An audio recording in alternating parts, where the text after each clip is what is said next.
Welcome back to the channel. Have you guys ever wondered what a raw, authentic day in the life is of a full-time freelance videographer? Yeah, well, me too. In this video, we're gonna find out. I'm not gonna purposely go out there and do stuff that I normally wouldn't do just for the sake of this video. I'm gonna show you guys what I actually do on a day-to-day basis as a full-time freelance videographer. But first, I need to make some coffee because it is still pretty early in the morning. So let's just roll the cinematic coffee B-roll.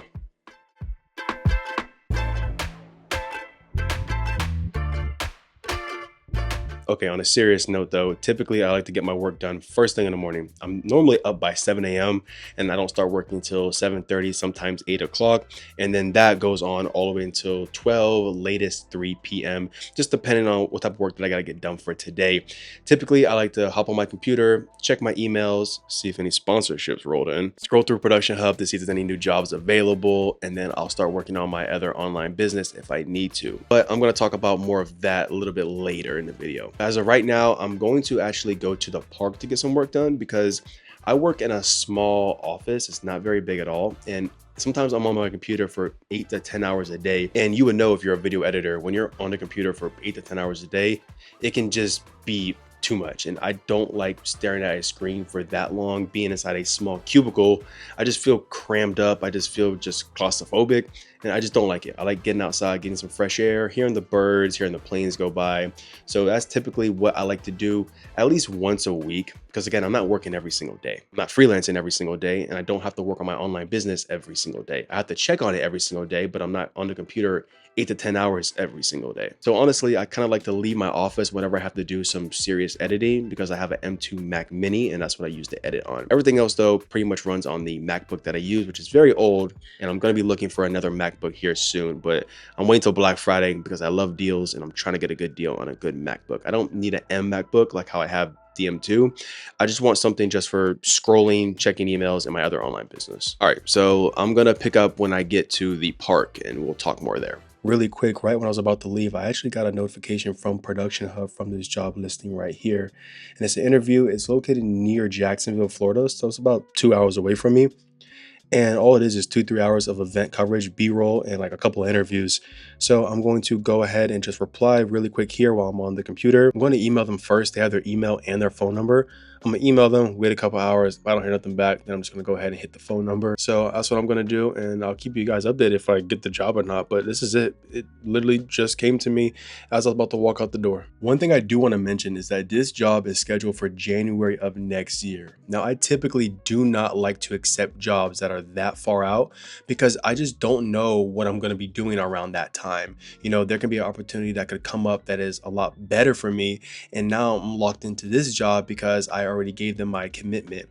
So I don't really like applying for jobs that are that far out in advance.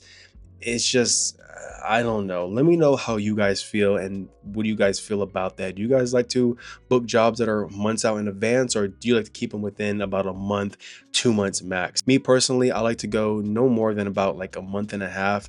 2 months for me is honestly kind of pushing it. But let me know how you guys feel about this subject. You know what, honestly, since I'm already on the computer doing Production Hub work, I might as well just show you guys, and I'll just talk about my other business when I get to the park a little bit later today. Told you guys I'm gonna give you guys the raw experience, but this is another job that I applied to. It's a one-man band in St. Pete, Florida.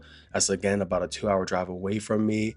They want a whole lot of stuff, I'm not gonna lie to you. Pay is $1,500. It's October 27th. It's in 2 days, so honestly, I'm probably not gonna get it because it is in 2 days, but who knows, things can happen last minute. For camera equipment, they're looking for someone with a Sony FS7, F5, or F55 or Venice. Don't know why they would need a Venice. They have the list that they want of like lenses, tripods, monitor, memory cards, light kit, sound kit, Sennheiser or lapel mics, all that good stuff. I'm probably not gonna get this job. Honestly, now that I'm actually really looking at it, I probably don't even want it. I applied anyway, so we'll see if they reach out. I'll let you guys know about that one.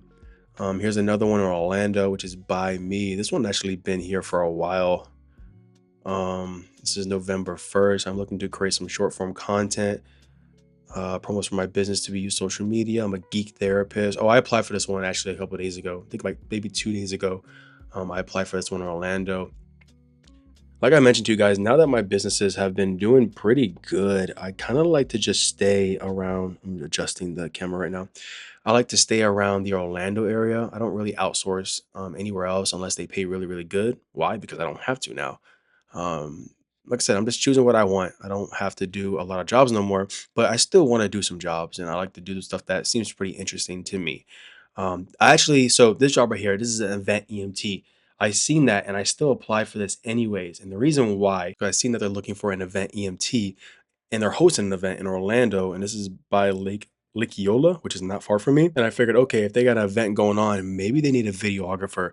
So I reached out and just offered some videography services to them, and I haven't heard back. So they probably don't need a videographer. But that's a tip for you guys. If you guys see a job, if you're on Production Hub and you see a job that maybe isn't your skill set or what you can do, but you know that it's something like an event that events need photographers, events need videographers.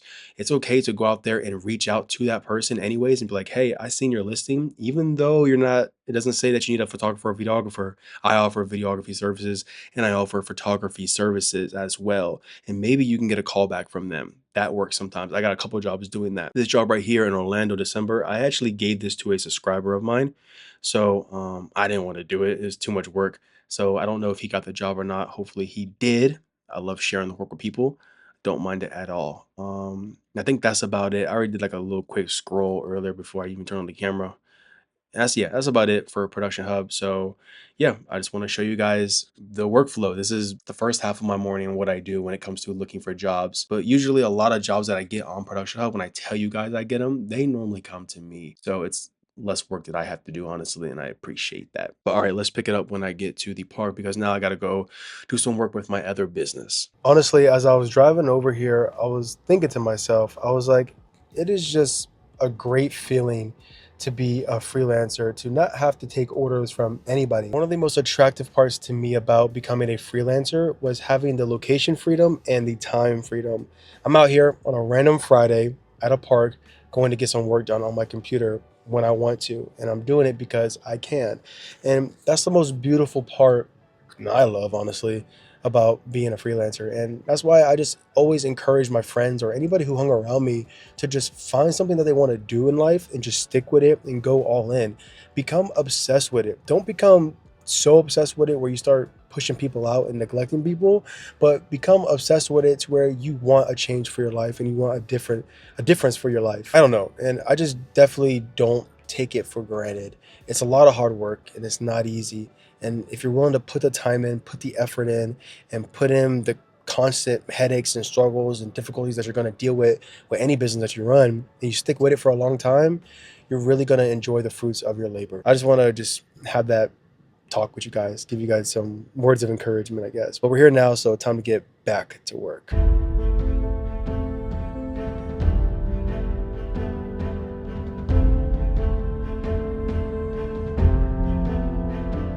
So I was able to get a little bit of work done. I didn't have to do a whole lot in terms of my e-commerce store because I'm pretty much already set and good to go. I'm not going to talk too much about it because I know this is a filmmaking channel and I know a lot of people probably don't really care, but I just want to touch up on one of the newer stores that I'm currently running right now.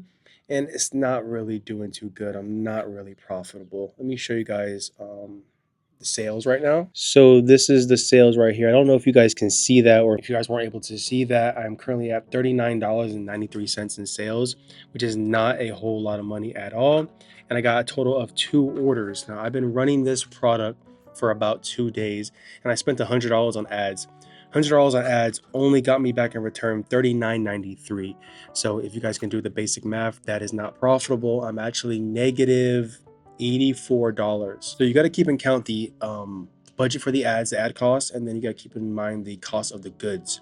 And my supplier was selling it to me for around, it was originally $6, but then he upped the price on it to like $7.81 because it was getting high demand or whatever, which I don't see it being high demand. I only got 2 sales. So I spent around $13.23 on the first day because a customer bought 2 variants of the product. And then yesterday, a customer bought 1 for $15, which totals out to $39. So total cost of goods was about $20, and then the ad spend was $100, so that's $120.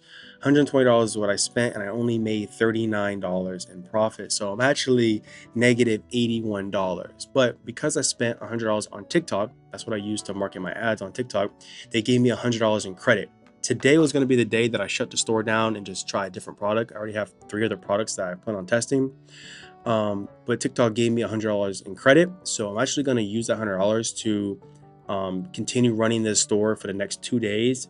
And since I'm not spending this $100 out of my own pocket, hopefully I can get maybe 2 or 3 more sales per day, hopefully per day. And then I'll be able to get out of the negative and I can just hit my break even point. I'd rather just make my $100 back so I can reinvest that $100 into the next product that I'm going to test. Even if I do get a couple of sales with this product, I'm not going to keep testing it because the profit margins just aren't there. The profit margin is like literally like $8 profit, which is horrible.